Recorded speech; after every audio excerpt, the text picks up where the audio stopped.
अस्सलाम वालेकुम नाजरीन, मेरा नाम इकमल है। मेरी उम्र 18 साल है। मेरे माँ बाप इस दुनिया से चले गए थे कहानी में आगे बढ़ने से पहले। अगर अपने अभी तक हमारे यूट्यूब चैनल को सब्सक्राइब नहीं किया तो सब्सक्राइब कर दें। और मुझे संभालने वाला कोई नहीं था। उसके लिए मेरे मामू ने मुझे अपने पास रख लिया था। मेरे मामू की काफ़ी ज़मीनें थी और माई वो काफ़ी खाते पीते घराने से थे। मेरा बाप है एक गरीब इंसान था और वो हमें मेहनत मजदूरी करके पालता था। लेकिन एक दिन मेरी अम्मी अबू मुझे एक कार में लेकर जा रहे थे तो उनका एक्सीडेंट हो गया था और वो इस दुनिया से चले गए थे। इसके बाद मामू मुझे अपने घर ले गए थे और मुझे संभालने लगे थे। मेरे मामू की उम्र तकरीबन 35 साल है और वो अपने ज़मीनों में ही कारोबार करते हैं। मेरी मामी जिनकी उम्र 27 साल है और वो एक खूबसूरत और खूबरू औरत है। मामी भी मेरे साथ बहुत अच्छा रवैया रखती थी। मामू मामी की कोई औलाद नहीं थी, इसलिए वह मुझे अपने बेटों की तरह ही पालते थे और मेरे से बहुत प्यार मोहब्बत करते थे। एक दिन मामू खेतों में गए और शाम को वापस सनहाए में मामू के पीछे मामू का पता करने गया तो मामू को वहां एक जहरीले सांप ने डिस लिया था और मामू को आलोग हॉस्पिटल में लेकर जा रहे थे।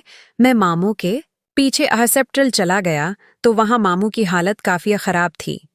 मैंने मामी को फोन किया तो मामी कहने लगी, आप घर वापस आ जाओ और मुझे भी हॉस्पिटल ले चलो। मैंने बाइक पकड़ी और वापस आ गया था।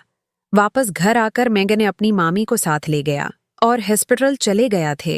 हॉस्पिटल में मैं और मामी दोनों मामू का ख्याल रखते थे, बाकी सब लोग चले गए थे। मामू बोल चाल नहीं सकते थे और उनको किसी से मिलने भी नहीं दे रहे थे क्योंकि उनको बहुत जहरीले सांप ने डुरसा था और डॉक्टर उनका इलाज कर रहे थे। मैं और मामी बाहर रखे हुए थे और हमें अलग कमरा दिया गया था। इस कमरे में मैं और मामी अकेले थे। मामी काफी उदास थी, इसलिए मैं मामी के आसपास ही था और उनकी उदासी मिटाने के लिए मैं मामी के साथ हंसी मजाक करने लगा। मामी भी मुस्कुराने लगी थी और मेरे साथ खुश होने लगी थी। मैंने मामी का हाथ पकड़ा और उनको तसल्ली देने लगा। मामी भी खुश हो गई थी और कहने लगी थी कि मामी के बाद तुम ही मेरा सहारा हो। मैंने भी मामी को हौसला दिया था और कहा था, अगर मामी को कुछ हुआ तो मैं आपकी हर ख्वाहिश को पूरा करूंगा। मामी भी खुश होने लगी थी, लेकिन उनको मामी की काफी फिक्र थी। मामी को डॉक्टर ने जवाब दे दिया था और मामी इस दुनिया से चले गए थे।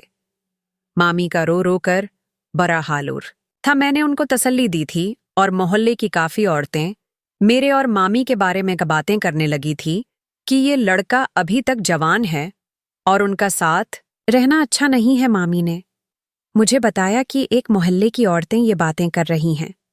मैंने मामी को समझाया कि कुछ नहीं होता। मैंने मामी को समझाया था कि जब आपकी अद्दत पूरी होगी तो मेरे से निकाह कर लेना। मामी निकाह की बात सुनकर है काफी खुश हो गई थी क्योंकि मैं खूबरू और नौजवान लड़का था और बहुत सी लड़कियां मेरे ऊपर मरती थी, लेकिन मामी भी मेरे ऊपर फदा थी और वो इस बात को जहर नहीं होने देती थी। मामी कई दफा मेरे आसपास रहते हुए मेरे पर नजर रखती थी और मेरी तरफ देखकर मुस्कुरा देती थी। कई दफा मामी ने मुझे ऐसी हालत में भी देखा था और मेरी तरफ देखकर मुस्कुराने लगती थी। अब मामी को अपनी उद्दत पूरी होने की फिक्र थी और वो जल्दी जल्दी मेरे से निकाह करके सब कुछ करना चाहती थी। मामी की सारी रसूमात पूरी होने के बाद मामी मेरे पास आई और मेरे साथ वो सब कुछ करने लगी। मैंने मामी को समझाया था कि अभी मामों को फौत हुए 3 माह ही हुए हैं, आप रख जाओ। लेकिन मामी ने कहा था, मेरा गुजारा नहीं होता। अगर तुम मेरे साथ ऐसा नहीं करोगे तो मैं बाहर किसी के पास चली जाऊंगी। मैं मामी की ये बात सुनकर मुस्कुरा दिया था और मामी की ख्वाहिश को पूरा करने लगा था।